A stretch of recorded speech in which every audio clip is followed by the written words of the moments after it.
Dati mabait ako sa lahat ng tao. Kahit hindi ko kilala. Kahit minsan nasasaktan na ako, kahit halata nang inaabuso na yung kabaitan ko.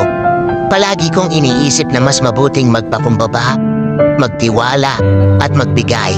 Dahil naniniwala akong babalik din ang kabutihang ginagawa ko. Pero habang tumatagal, napagtanto ko na hindi lahat ng tao ay marunong magpahalaga. Ngayon, natutunan kong mahalin ang sarili ko ng higit kaysa dati. Mabait pa rin naman ako pero natutunan kong piliin kung sino ang karapat-dapat na makaramdam ng kabalitang iyon. Ibinibigay ko na lang ang respeto, pag-unawa at kabutihan sa mga taong marunong magbalik ng parehong energy.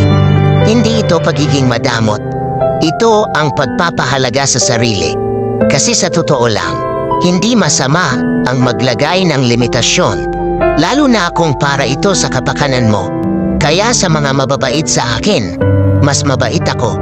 Pero sa mga sumasagat at nananamantala, pasensya na, hindi na ako yung dati.